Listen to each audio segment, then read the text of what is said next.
år? Wie viel Uhr ist hier wohl? 5 år.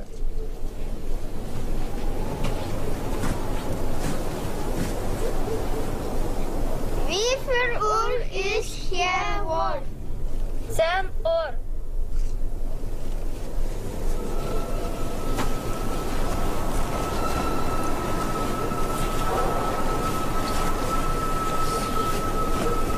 Wie viel Uhr ist hier wohl? Mittag.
A true discourse,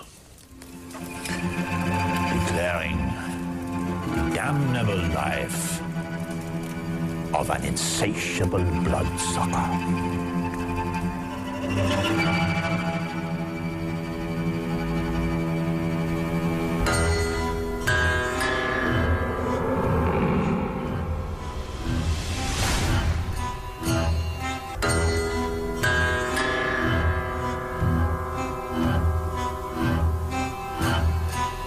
The mythology around wolves and that idea of a wolf being something to revere and fear has been around since the Bible. Herodotus, father of history, before that, Roman poet Ovid, they all wrote about wolves. But actually it wasn't until this pamphlet emerged in the late 1500s that we have a blueprint for the werewolf story as we know it today. This vile wretch, having a tyrannous heart and a most cruel, bloody mind, requested that at his pleasure he might work his malice on men, women, and children in the town of Bedburg.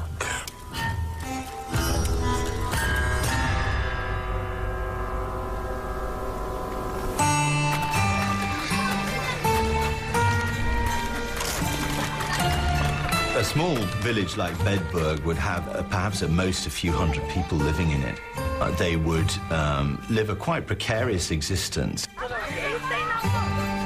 They would be living close to nature, close to the forest.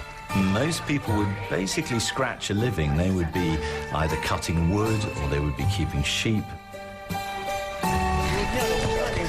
They're very lawless places in the sense that there's no police force, there's no unitary state. There would be a very limited sense of peace and security in a place like Bedburg. A couple of hundred years ago, the Black Death had wiped out 1/3 of the population of Europe. With that depopulation, the woods came back, the ancient forests, they reforested large areas. And with the forest came the ancient fears. This is the place where wolves are most feared. This is the place where the wolf in Little Red Riding Hood lives. This is the places where the little woodcutter's cottage is threatened by the wolf. All these stories that come to us through Grimm's fairy tales, this is their founding place. 1, 2, 3, 4, 5, 6, 7, 8.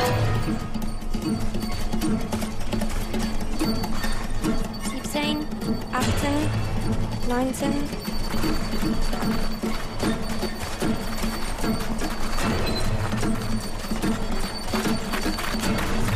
Einundzwanzig, 22.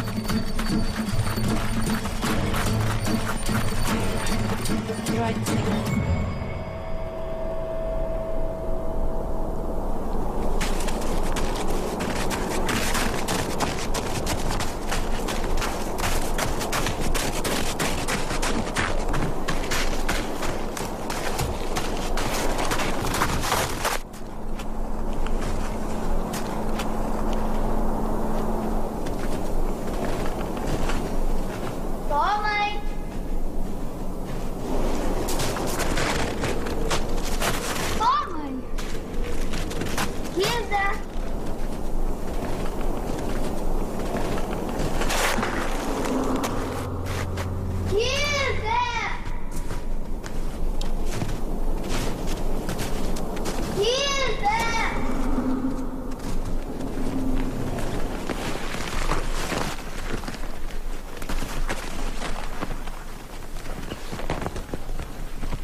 Unexplained missing children were a strange thing. Children were dying all the time.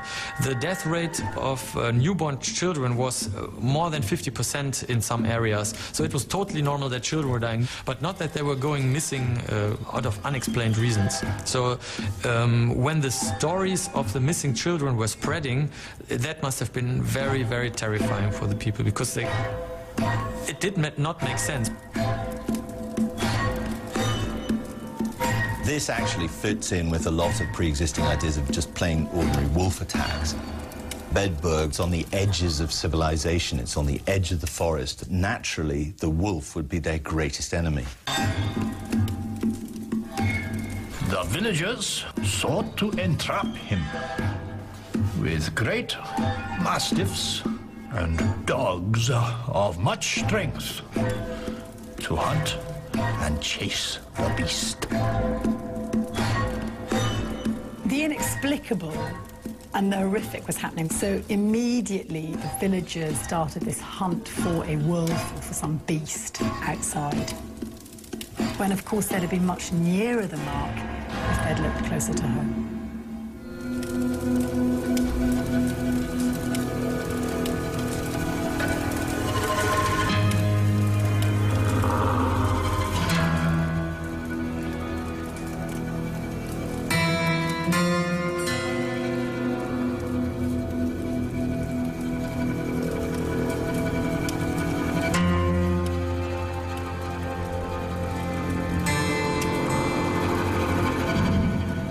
The inhabitants found the arms and legs of dead children,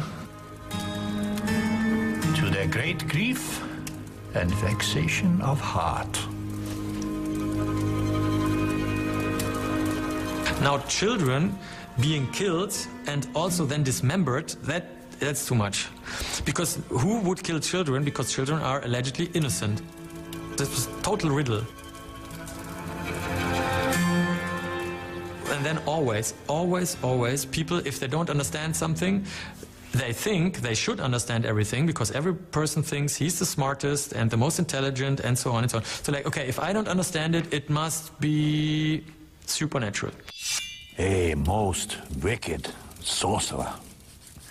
Of all others who ever lived, none was comparable unto this hellhound, whose tyranny and cruelty did well declare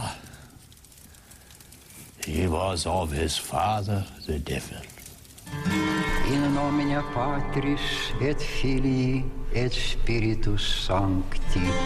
Amen. Pater noster. In the 16th century, you get a great wave of religious unrest. There was a great change in emphasis on ideas of the miraculous, of the unnatural. The idea that Satan might be able to break the laws of nature in order to punish man's sinfulness. Adveniet regnum tuum, fiat voluntas tua, sicut in cielo. 200 years before, it was thought heretical to believe in the possibility of sorcery and witchcraft. But now, the church had ramped up the pressure. They were burning witches. People were starting to look for more supernatural explanations. And in the absence of any rational explanation, people leap very readily to the irrational. Yea, it came to pass that if he chanced to spy a company of maidens playing together, in his wolfish shape he would encounter them.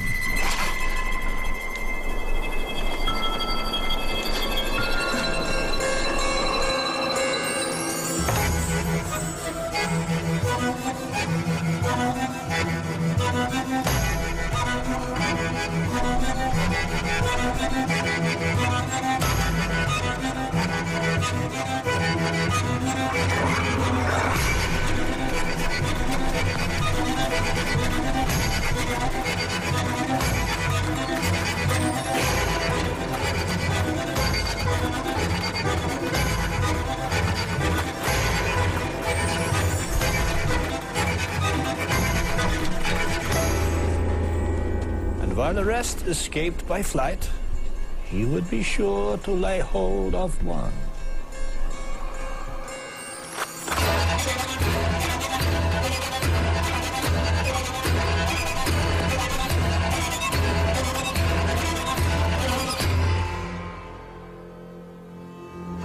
And after his filthy lust fulfilled, he would murder her presently.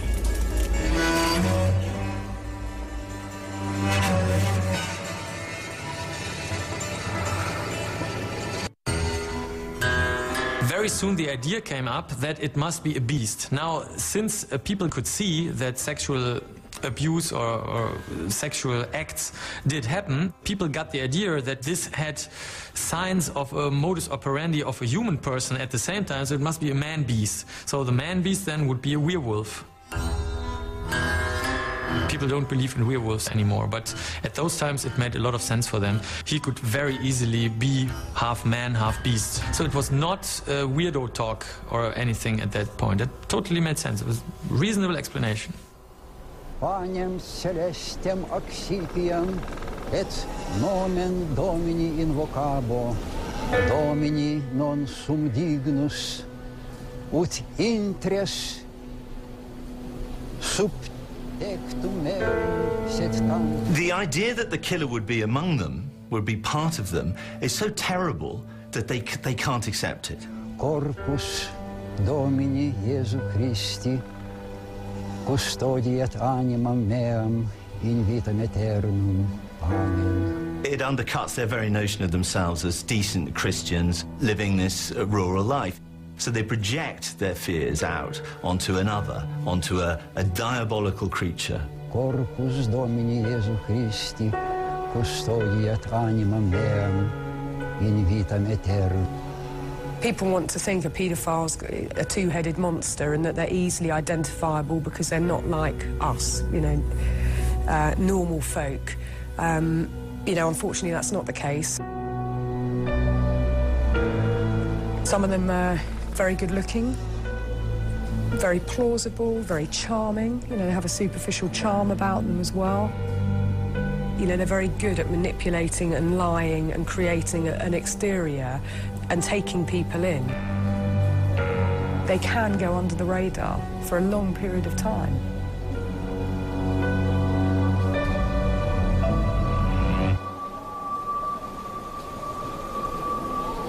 Stube Peter.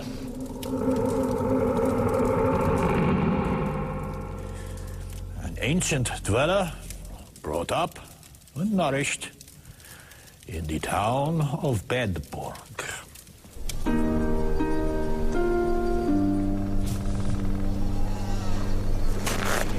He had a fair young daughter who was called by the name of Stube Biel, whose beauty and good grace deserved commendations of all those that knew her. Biel!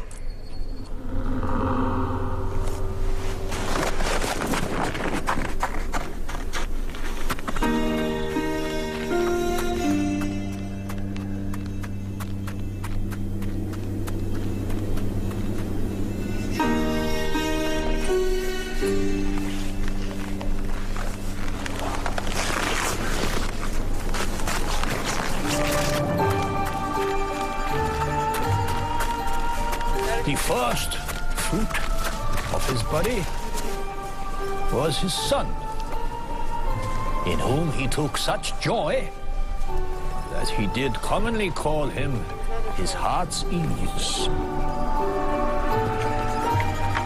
From what we understand, the public persona of Peter Stube was quite a respectable citizen. He would be known for generations. Presumably his parents and grandparents would have been known, so his place in society would be fairly fixed. He was, on the surface, just a regular sort of individual, regular villager, but actually he was someone and something very different.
His daughter he lusted after most unnaturally, and cruelly committed most wicked incest with her, a most gross and vile sin that doth drive the soul into hellfire.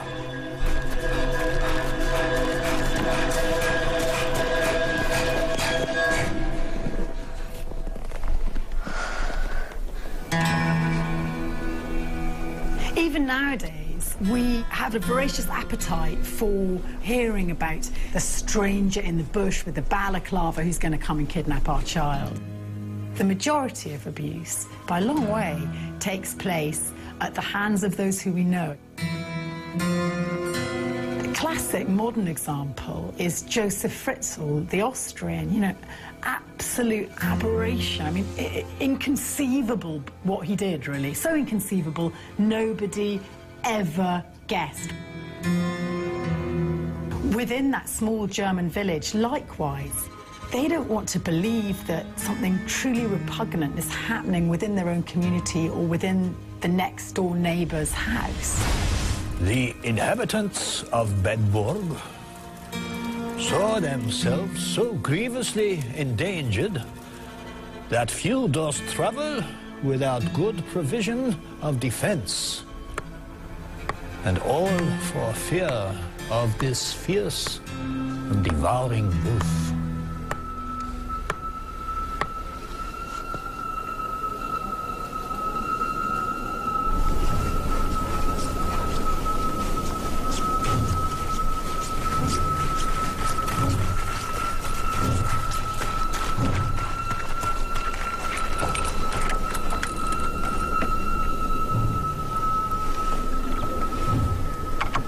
If any man or woman missed their child, they were out of hope ever to see it again alive.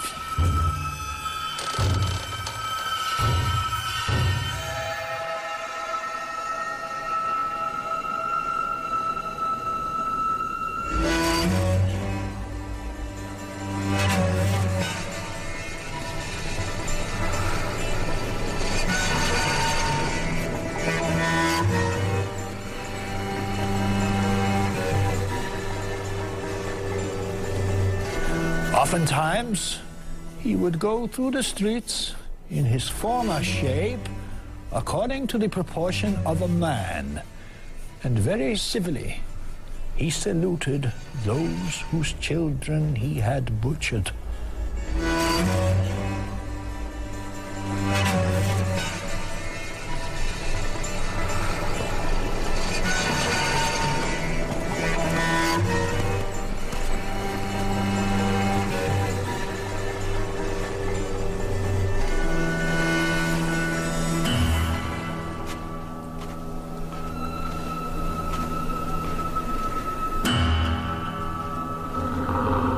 According to the pamphlet, we know that the search was underway to find this inhuman creature.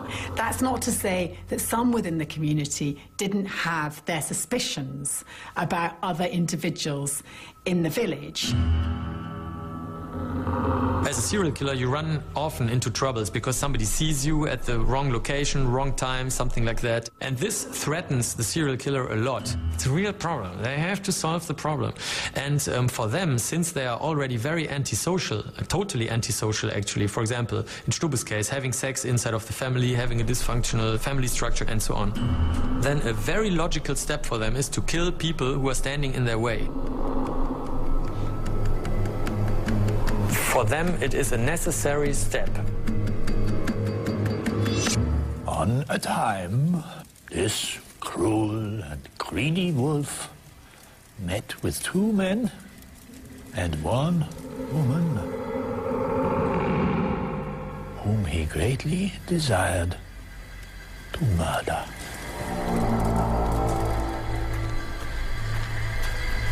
In subtle thought, he craftily crouched out of sight.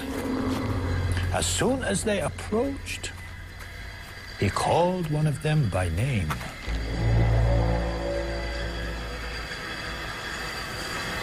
The party, supposing it was some familiar friend, went from his company toward the place, of purpose to see who it was.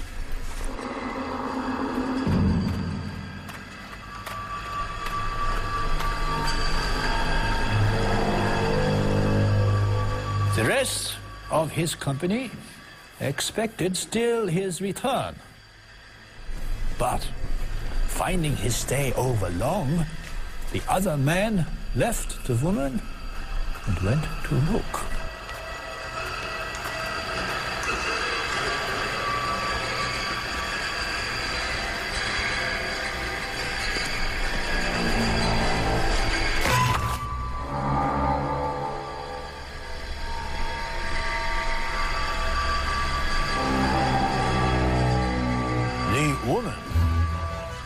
Then, seeing neither of both return again, in heart suspected that some evil had fallen upon them, and therefore, with all the power she had, sought to save herself by flight.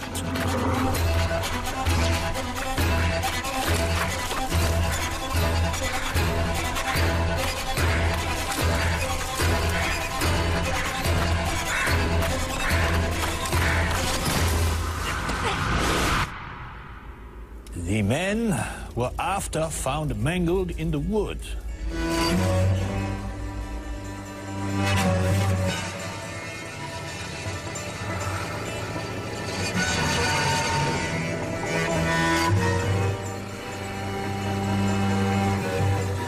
But the woman's body was never after seen, for she, the caitiff, had most ravenously devoured, whose flesh he esteemed both sweet and dainty in taste.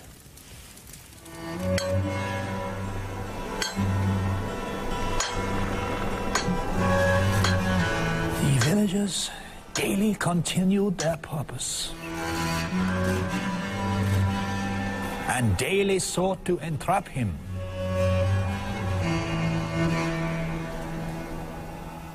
Continual prayer was used unto God that it would please him to deliver them from the danger of this wolf.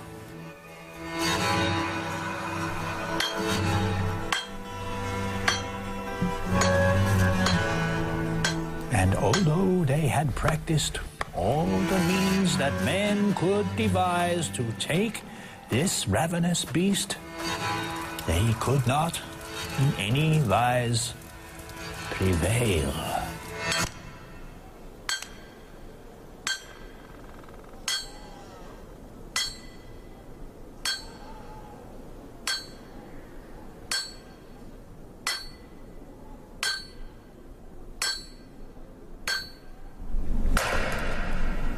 The matter ensuing doth stand for a special note of a cruel and hard heart.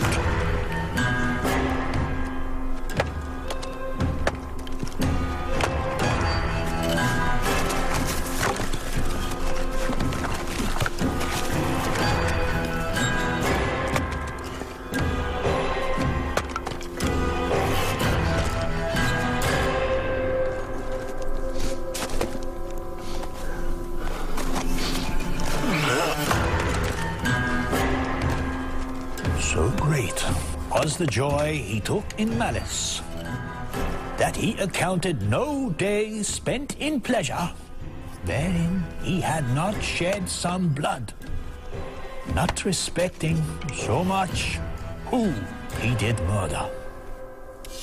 He enticed his beloved son into the fields, and from thence into a forest, where Stube Peter made excuse to stay about the necessaries of nature.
His delight in murder exceeded the joy he took in his son. In the shape and likeness of a wolf, he most cruelly slew him. Which done, he presently ate the brains out of his head as a most savory and dainty, delicious mean to staunch his greedy appetite. The most monstrous act that ever man heard of, for never was known a wretch from nature so far degenerate.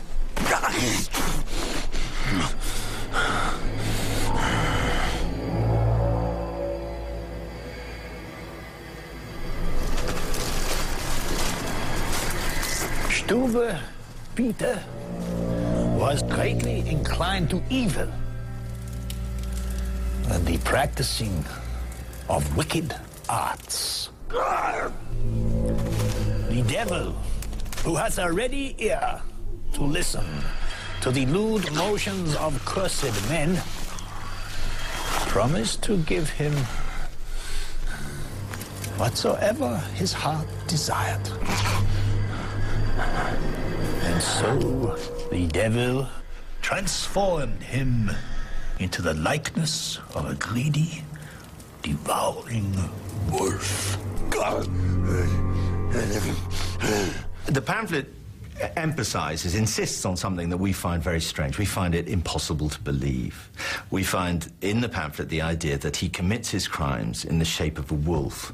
There have been many explanations of what this might be, whether there's some kind of underlying psychological explanation.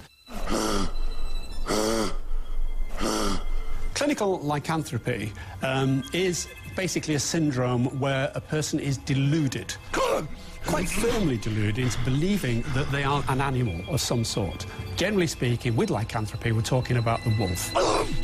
We're talking about someone who feels that they are actually wolverine and will go on all fours and will bark and grunt like an animal. Peter Stuber certainly fitted the mold.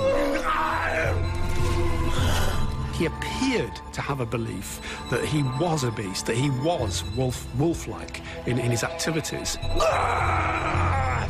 He would attack the weakest in the flock. He would eat his victims, which animals do and humans very rarely do. And he would actually suck the blood of them. And that is something which would align him with the animal, along with his callous way of killing them.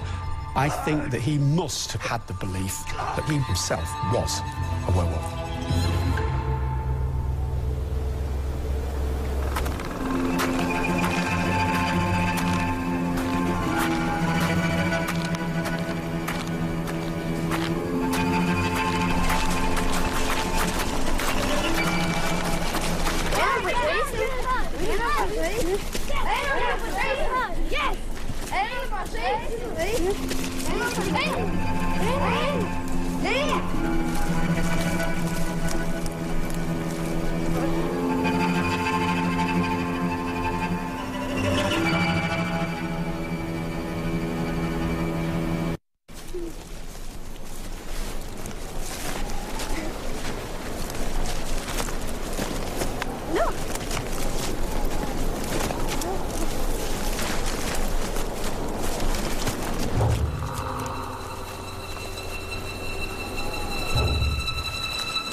And here is to be noted a most strange thing, which setteth forth the great power and merciful providence of God. The wolf could not pierce the collar of the child's coat, being stiffened and close clasped about her neck.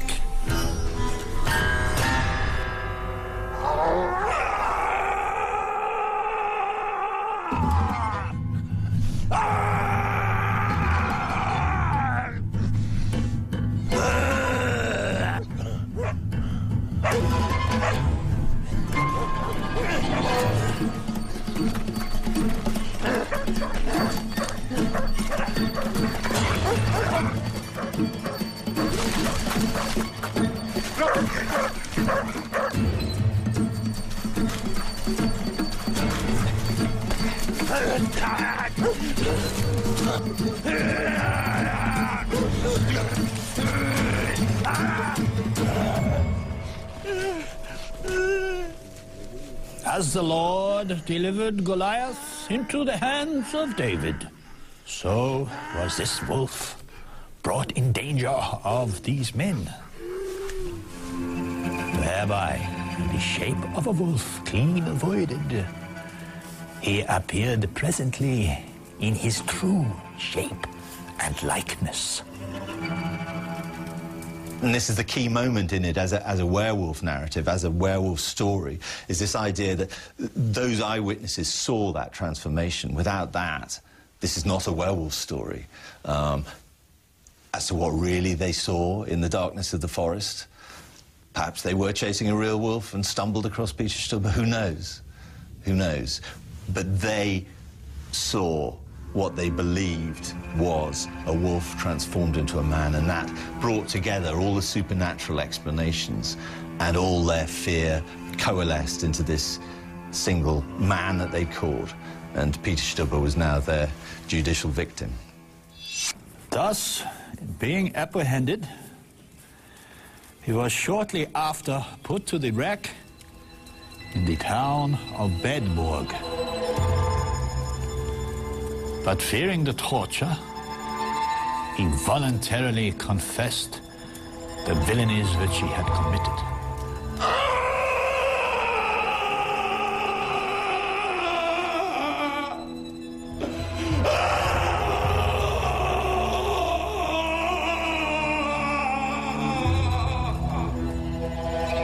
Well, Peter Stubbe confessed all his crimes, which is how we know all the details of his incest and his murder of his son, his cannibalism, all the various other things that weren't seen by the villagers. It says that the confession was voluntary. This is a little bit of a 16th century fiction. Basically, the preparation for interrogation was to be shown all the instruments of torture. The rack, of course, famously, which you would be stretched out on until all your limbs were dislocated. To be shown them, in inverted commas, quite often meant being put on them and given a preparatory stretch. Perhaps not enough to dislocate the limbs, but there would certainly be what we would think of as torture.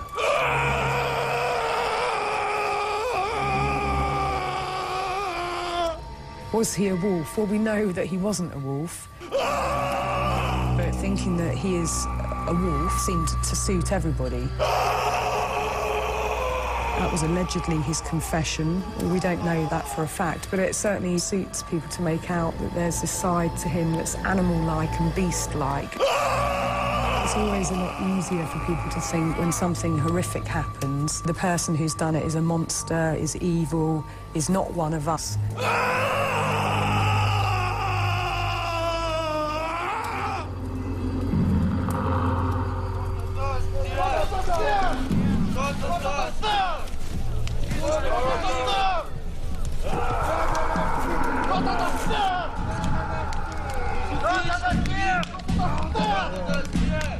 Stubbe Peter was judged first to have his body laid on a wheel,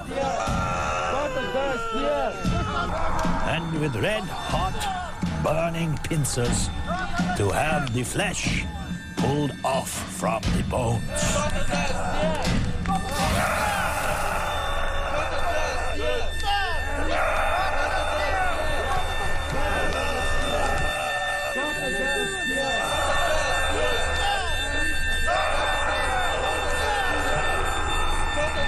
After that, his legs and arms to be broken with an axe. Then to have his head struck from his body. If he were a werewolf, they do not want him to come back and do the same. So you have to deal with him in a certain ritualistic way. So the breaking of the limbs and the decapitation had to be done so that he could not come back as the beast. The whole thing was truly horrendous. The way in which they killed him was almost as horrific as the crimes that he had committed. The villagers watching this thing, their own bloodlust, which is expressed in the story of the werewolf, is being slaked by this. They are getting their pound of flesh, quite literally, and in doing so, they're casting all their sins into him and cleansing themselves of it.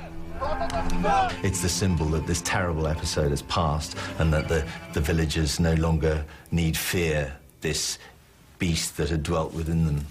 Also, his daughter was judged to be burned quick to ashes the same time and day with the carcass of the aforesaid Stube Peter. The whole family is infested with this evil, and the whole family has to be extirpated by that society. They have to have no shred of that family left in their society. Any bloodline left within the community is going to bring back these terrible memories.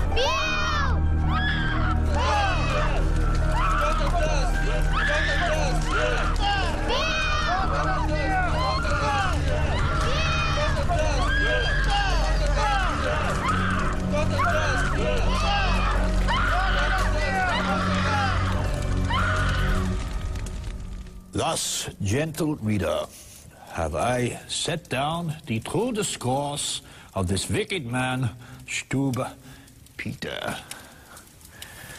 which I desire to be a warning to all sorcerers and witches who unlawfully follow their own devilish imagination to the utter ruin and destruction of their souls.